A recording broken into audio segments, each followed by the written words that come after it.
Hey everyone, welcome to the second episode of Wisdom Bites. I'm your host, Saransh Kataria. Today we are going to be talking about investing and things you should know before investing. I was initially thinking of inviting a few friends and mentors to have discussions about their experiences and learn from them. But I realized I should be wary of their time and cover the basics in a couple of videos. And then we can just have more advanced discussions with them. And probably I learn a few strategies and hope that you would too. Before I start talking about investing, just a bit about my investment journey until now. I started investing in January 2019. And yes, I did invest before the pandemic happened. And I've made roughly 45% in the last 2.5 years, 70%, 75% in the last 1 year, if that matters. But all this to tell you that I've made a decent return on my initial investment. Yes, some people have made 800%, 900% in the last 1 year because this, it was the shortest bear market followed by a huge, insane bull run. But I'm not someone who just does sophisticated gambling. I'm more in it for the longer run. So my strategy has been consistent gains over time. And that's how I like to invest. I'm not the Wall Street bets kind of a person who just goes into call options just hoping that they run up. I do visit Wall Street bets for the memes though. Now that we have covered my investment journey in brief, let's talk about why someone should be investing. When we are doing a job, and this doesn't matter what profession it is, we are renting out our time for money. And there's only a very limited amount of time that we are here for. So we can always have a very limited return on our investment of time because we have only so much of it. We can obviously get raises for doing good work, we can get some bonuses, but eventually it is always tied to the amount of time that we put in. Investing, on the other hand, does require some time investment, but the return is not proportionate to the time that we put in. That is why we can make our money make work for us and generate more money.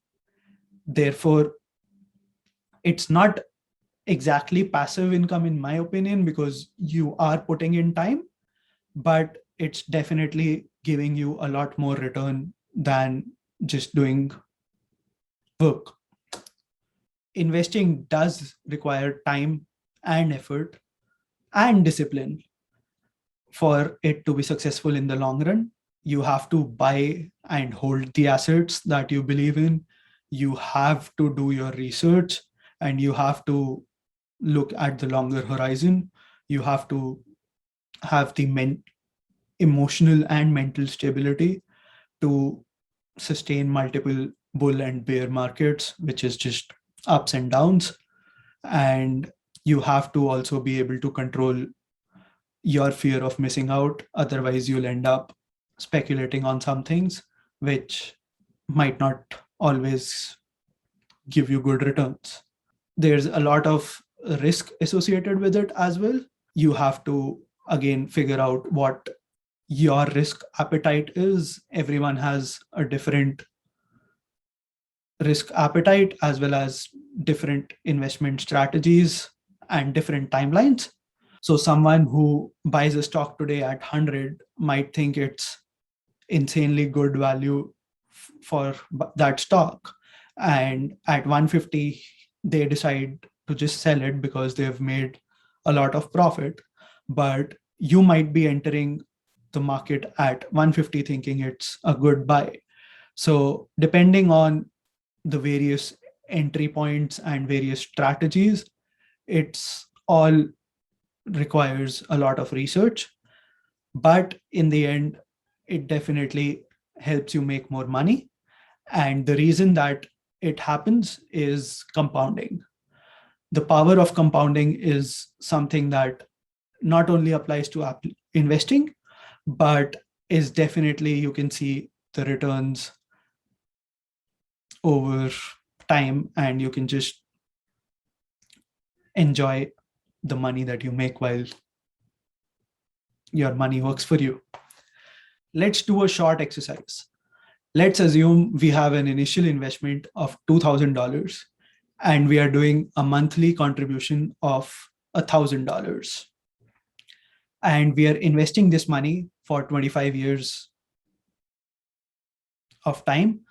And let's assume a return interest rate of 10%, which is roughly the average S&P return for the last 10 years. So compounded annually, what do you think you will have after 25 years? And I want you to pause the video at this point, or if you're listening to the podcast, I want you to pause the podcast. And if you're watching on YouTube, just put the amount in the comments, or if you're watching it anywhere else, I want you to think what will be the amount that you would have made after 25 years if you initially invested $2,000 and contributed monthly for $1,000 every month for 25 years.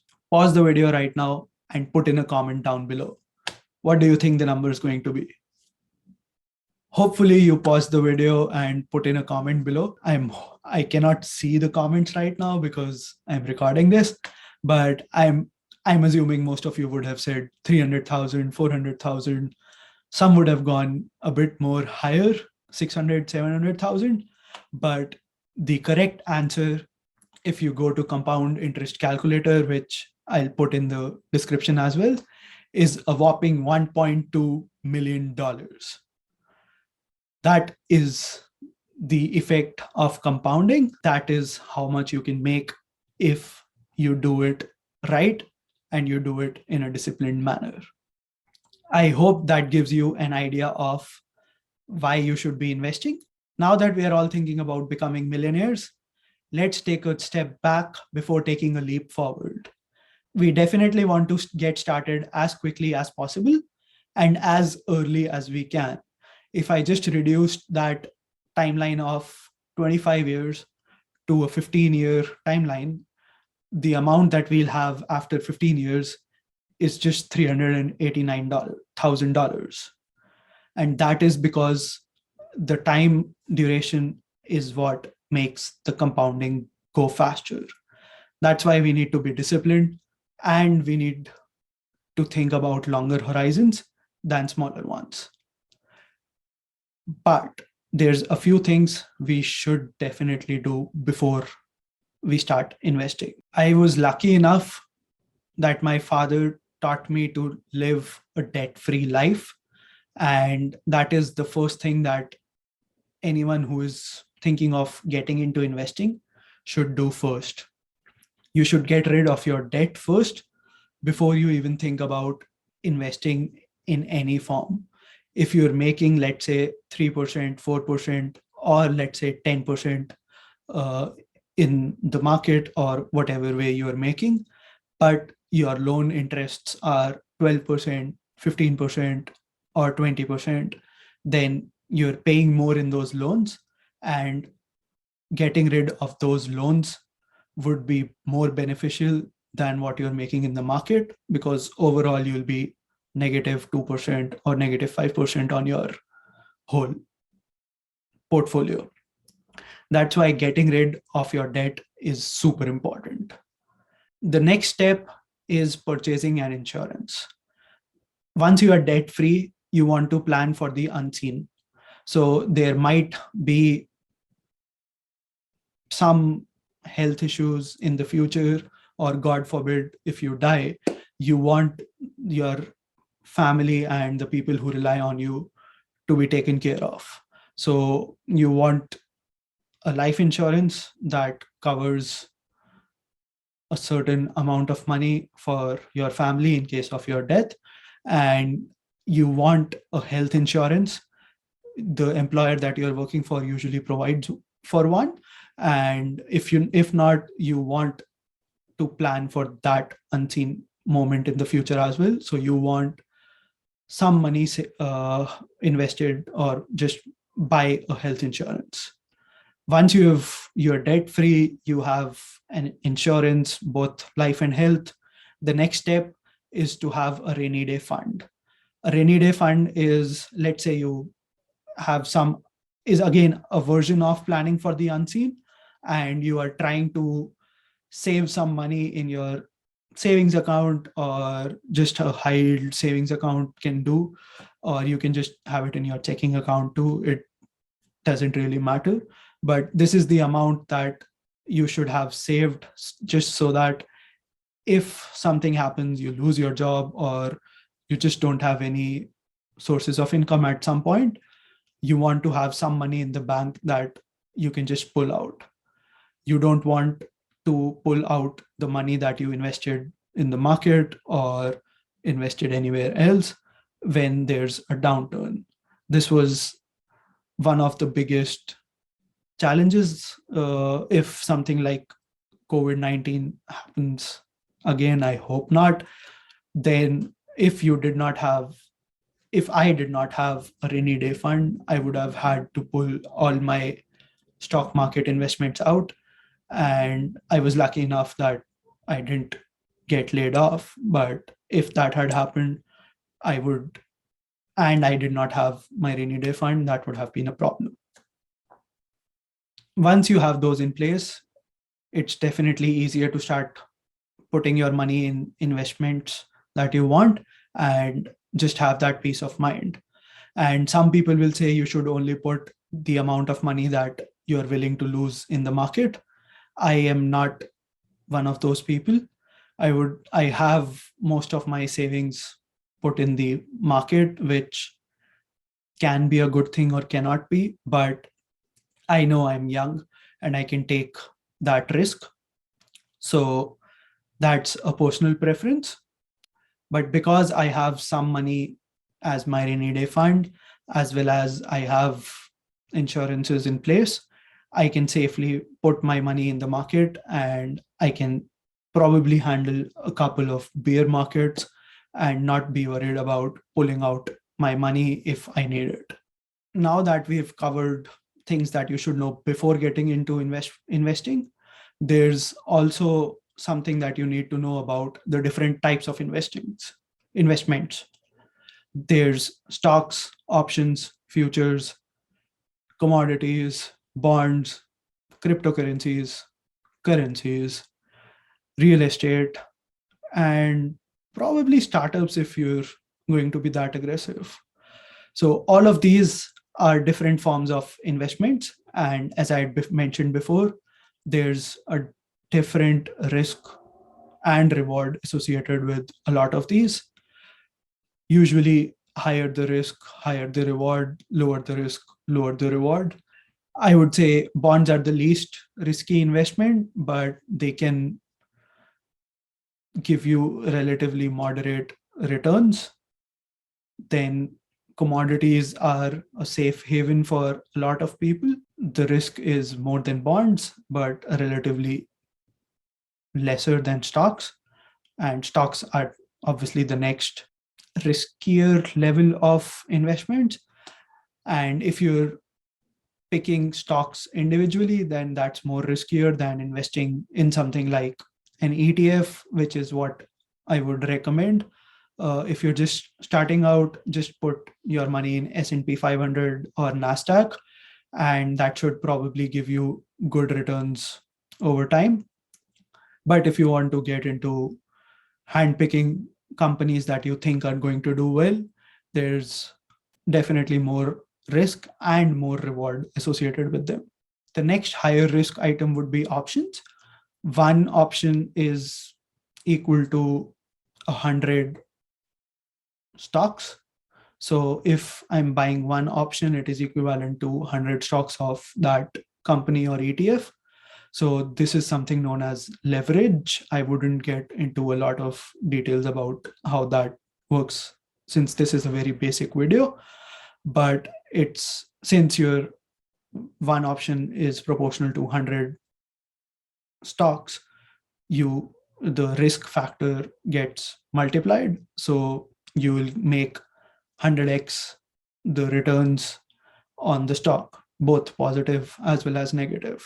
If it goes up, you get roughly 100x return on the amount it goes up by, and the losses are again going to be 100x. Similarly, the next higher risk level is futures, and one future is 250 stocks. So it's 250 times the risk in general. I would classify cryptocurrencies as a more riskier investment, and I personally don't invest in cryptocurrencies, but that's my preference because I feel like it's supply and demand, and it's just speculation, but that is my thinking. If you want to, it's probably a good time to explore more cryptocurrencies. A couple of other things which people invest in are currencies in general. So let's say you want to buy the dollar or the euro, then you can do forex trading as well. I'm not sure where it ranks in the risk spectrum, and I haven't ever traded currencies, so I'm not even going to put it somewhere in that spectrum.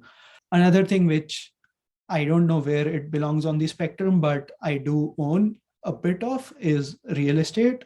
I'm not buying property directly and doing uh, real estate in the traditional way, but I do have stocks of companies that manage real estate. Those are known as REITs, and they pay you dividends for just holding the stock. And that is one way I have exposure to real estate.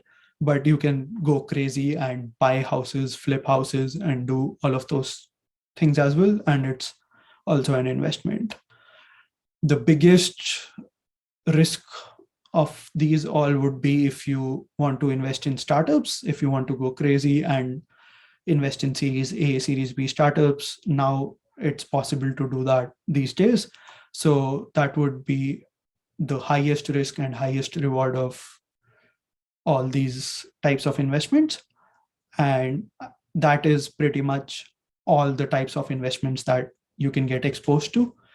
And that is all I have to share in this basic video about investing, things to things to know before beginning investing. Once again, start it as early as possible, get rid of your debt, plan for the unseen, and have a rainy day fund.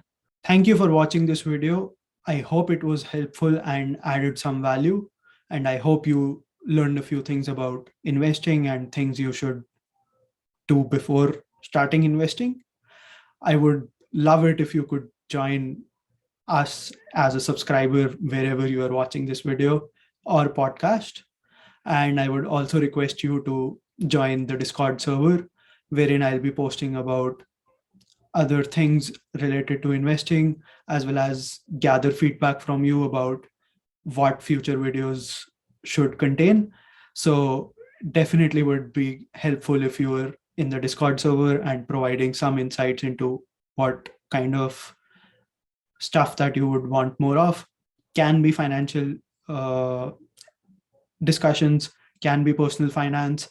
I also do software development and self-help. So there's going to be a lot of different channels in that server.